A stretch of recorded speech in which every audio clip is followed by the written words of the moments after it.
Oh, hello there. I'm Bilchan. I'm Nimakung. I'm Banchan.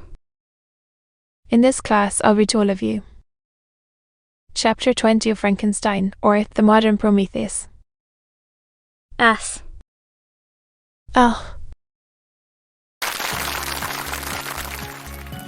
Frankenstein, or The Modern Prometheus. Mary Wollstonecraft Godwin Shelley.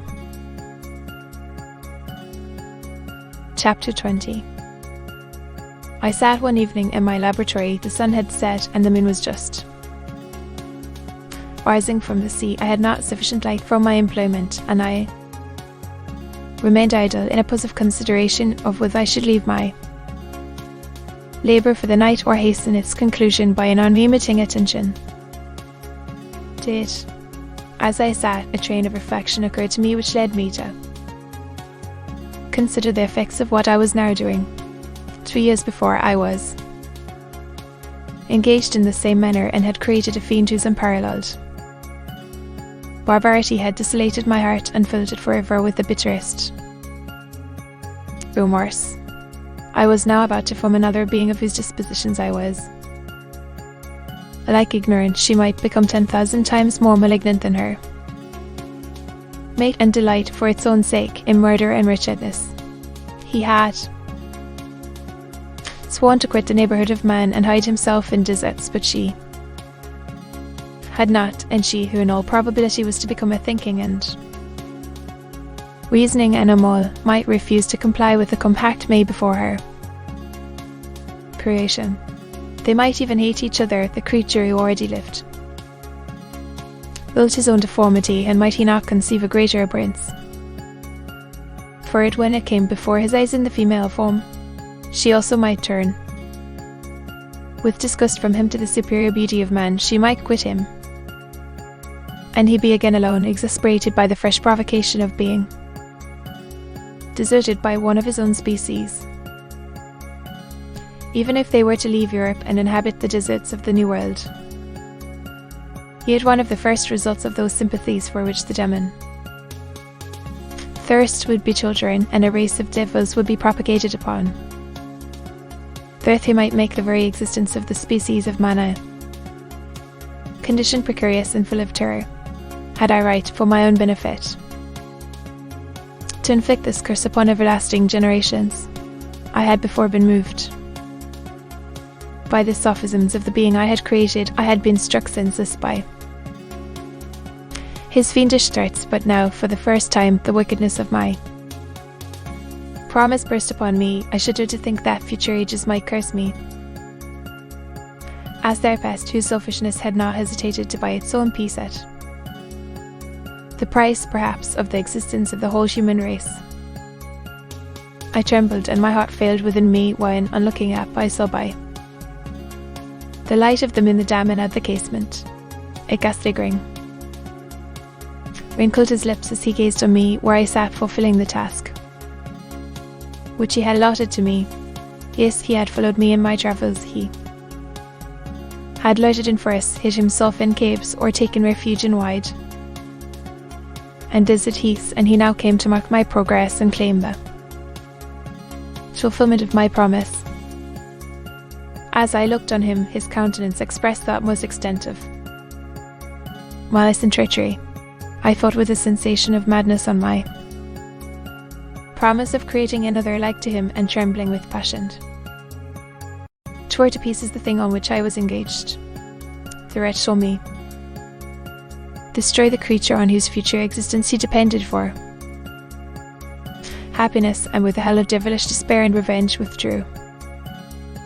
I left the room, and locking the door, made a solemn bow in my own heart never to resume my labours, and then, with trembling steps, I sought my own apartment. I was alone, none were near me to dissipate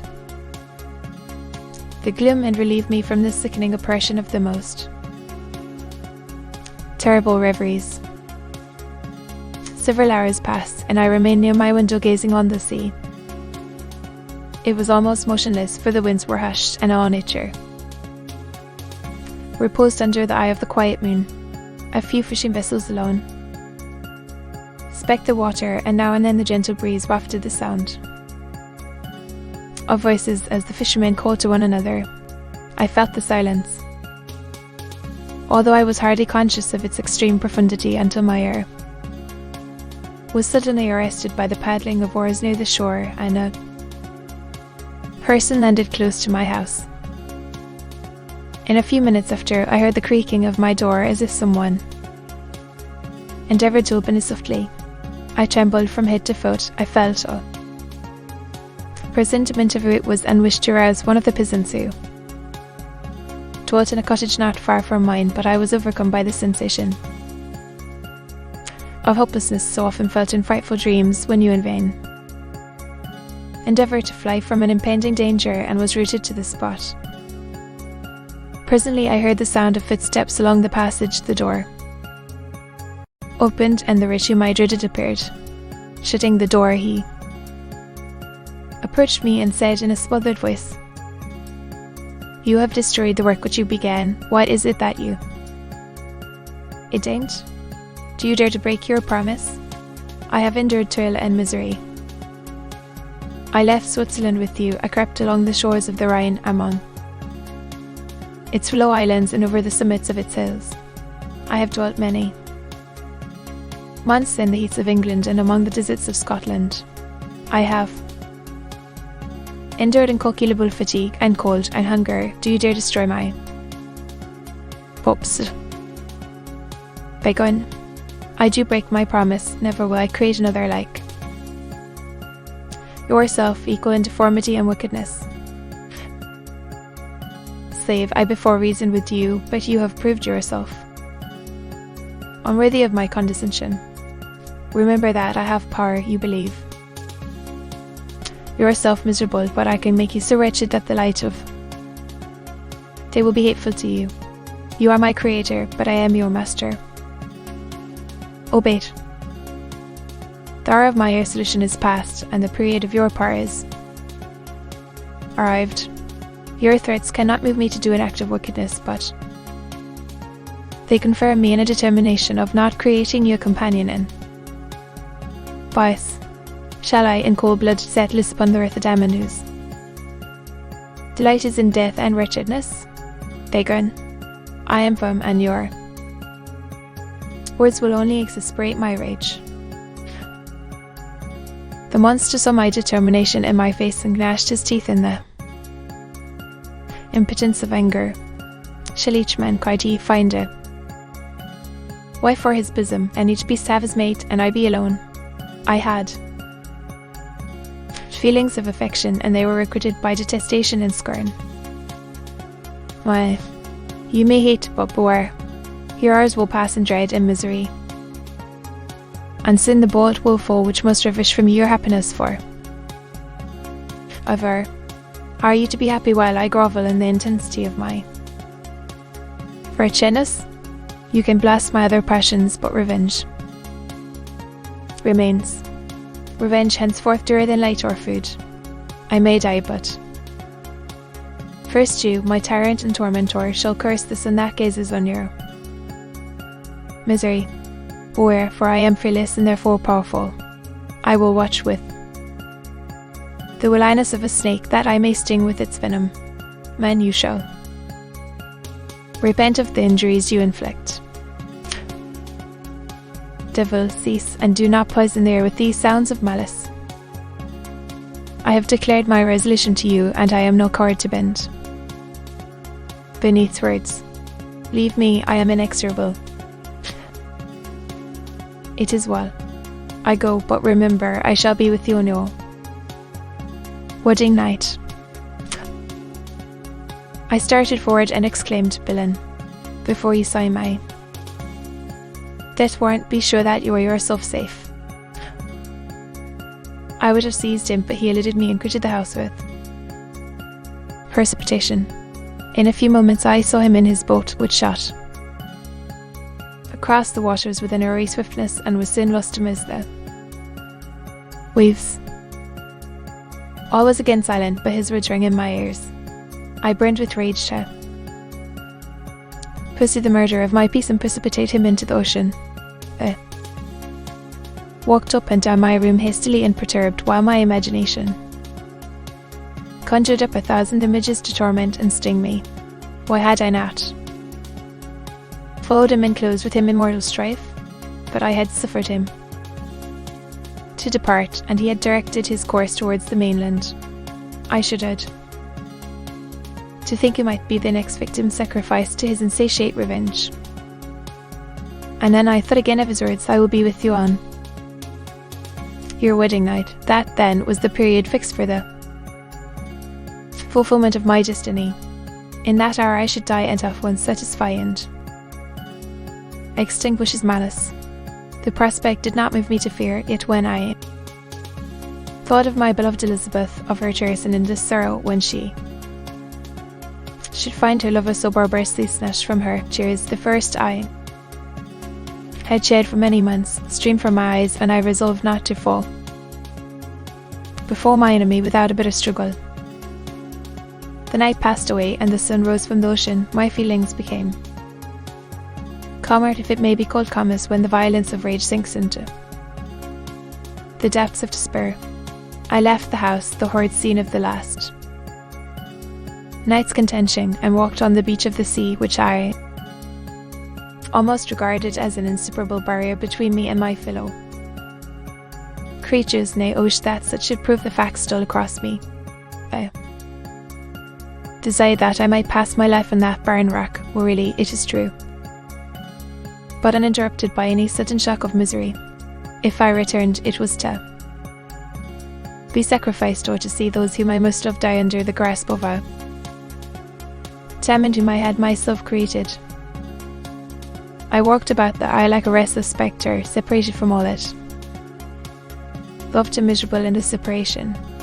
When it became noon and the sun rose higher, I lay down on the grass and was overpowered by a deep sleep. I had been awake the whole of the preceding night. My nerves were agitated, and my eyes inflamed by watching and misery. The sleep into which I now sank refreshed me, and when I awoke, I again felt as if I belonged to a race of human beings like myself, and I began to reflect upon what had passed with greater composure. It still the words of the fiend rang in my ears like a death knell. They appeared like a dream, yet distinct and oppressive as a reality. The sun had far descended, and I still sat on the shore, satisfying my appetite, which had become ravenous, with an oven cake, when I saw a fishing boat land close to me, and one of the men brought me a packet. It contained letters from Geneva and one from Clerval, entreating me to join him. He said that he was wearing away his time fruitlessly where he was. That letters from the friends he had formed in London desired his return to complete the negotiation they had entered into for his Indian enterprise. He could not any longer delay his departure, but as his journey to London might be followed even sooner than he now conjectured by his longer voyage, he entreated me to bestow as much of my society on him as I could spare. He besought me, therefore, to leave my solitary isle and to meet him at Perth, that we might proceed southwards to Gover. This letter in a degree recalled me to life, and I determined to quit my island at the expiration of 2 days. Yet before I departed, there was a task to perform on which I shuddered to reflect. I must pack up my chemical instruments, and for that purpose I must enter the room which had been the scene of my odious work, and I must handle those utensils, the sight of which was sickening to me.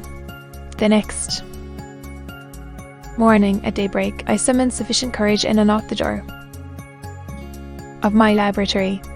The remains of the half-finished creature whom I had destroyed lay scattered on the floor, and I almost felt as if I had mangled the living flesh of a human being.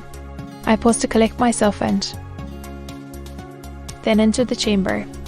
With trembling hand I conveyed the instruments out of the room, but I reflected that I ought not to leave the relics of my work to excite the horror and suspicion of the peasants, and I accordingly put them into a basket with a great quantity of stones, and laying them up, determined to throw them into the sea that very night. And in the meantime I sat upon the beach, employed in cleaning and arranging my chemical apparatus.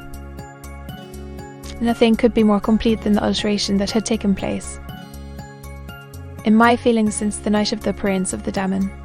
I had before regarded my promise with a gloomy despair as a thing that, with whatever consequences, must be fulfilled, but I now felt as if a film had been taken from before my eyes, and that I for the first time saw clearly. The idea of renewing my labours did not for one instant occur to me. The threat I had heard within my thoughts, but I did not reflect that a voluntary act of mine could avert it. I had resolved in my own mind that to create another like the fiend I had first made would be an act of the base and most atrocious selfishness, and I banished from my mind every thought that could lead to a different conclusion.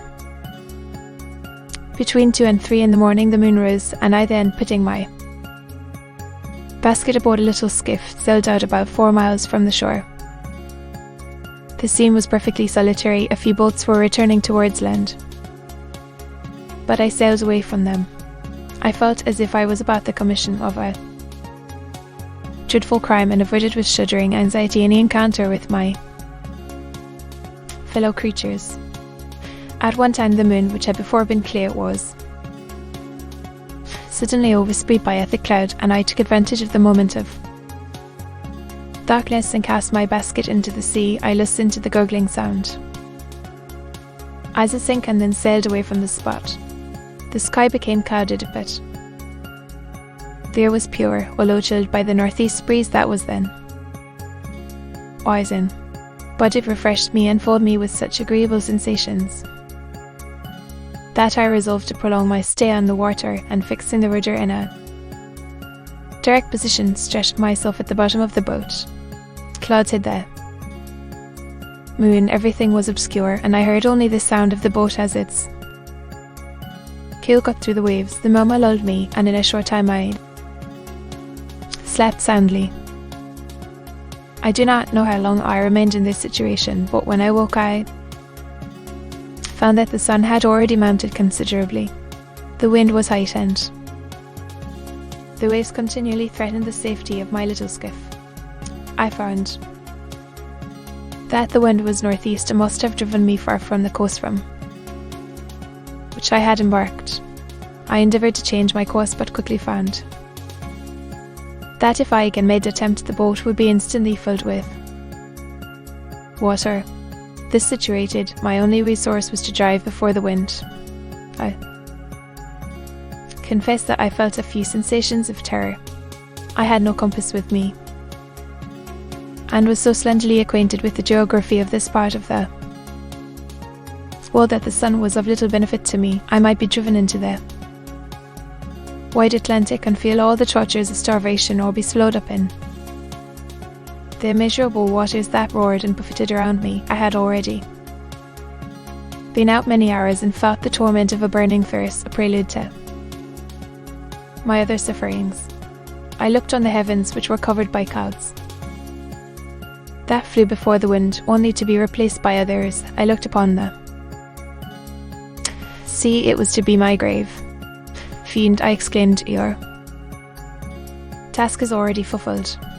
I thought of Elizabeth, of my father, and of Clovel, all left behind, on whom the monster might satisfy his sanguinary and merciless passions. This idea plunged me into a reverie so despairing and frightful that even now, when the scene is on the point of closing before me forever, I shudder to reflect on it. Some hours passed this, but by degrees, as the sun declined towards the horizon, the wind died away into a gentle breeze, and the sea became free from breakers.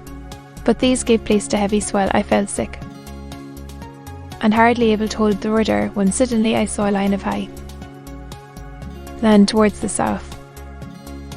Almost spent as I was by fatigue and the dreadful suspense I endured, for several hours, this sudden certainty of life rushed like a flood of warm joy to my heart, and tears gushed from my eyes. How miserable are our feelings, and how strange is that clinging love we have of life even in the excessive misery. I constructed another sail with a part of my dress and eagerly steered my course towards the land.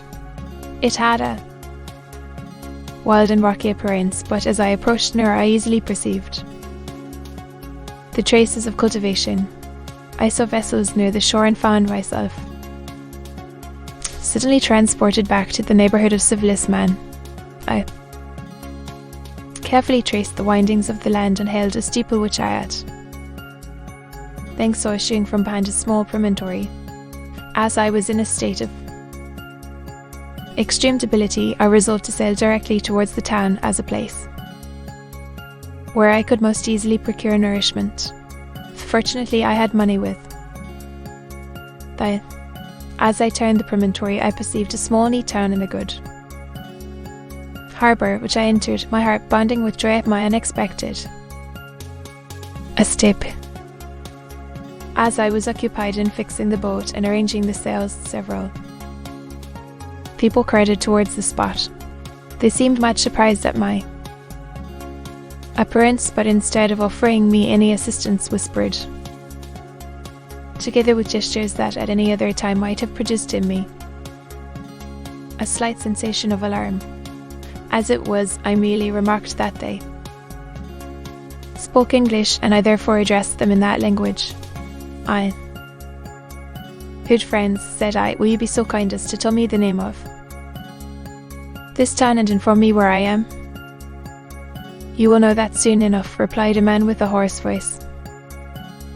Maybe you are come to a place that will not prove much to your taste, but you will not be consulted as to your quarters, I promise you. I was exceedingly surprised on receiving so rude an answer from a stranger, and I was also disconcerted on perceiving the frowning and angry countenances of his companions. Why do you answer me so roughly? I replied, surely it is not the custom of Englishmen to receive strangers so inhospitably. I do not know, said the man, what the custom of the English may be, but it is the custom of the Irish to hate villains. While this strange dialogue continued, I perceived the crowd rapidly increase. Their faces expressed a mixture of curiosity and anger, which annoyed and in some degree alarmed me. I inquired the way to the inn, but no one replied. I then moved forward, and a murmuring sound arose from the crowd as they followed and surrounded me, when an ill-looking man, approaching, tapped me on the shoulder and said, come, sir, you must follow me to Mr. Cohen's to give an account of yourself. Who is Mr. Cohen? Why am I to give an account of myself? Is not this a free country? Aye, sir, free and a foreigners folks. Mr. Curwing is a magistrate, and you are to give an account of the death of a gentleman who was found murdered here last night. This answer startled me, but I presently recovered myself. I was innocent. That could easily be proved. Accordingly, I followed my conductor in silence, and was led to one of the best houses in the town. I was ready to sink from fatigue and hunger, but being surrounded by a crowd, I thought it politic to rouse all my strength, that no physical debility might be construed into apprehension or conscious guilt. Little did I then expect the calamity at was in a few moments to overwhelm me and extinguish in her in despair all fear of ignominy or death. I must pause here, for it requires all my fortitude to recall the memory of the frightful events which I am about to relate in proper detail to my recollection. To be continued.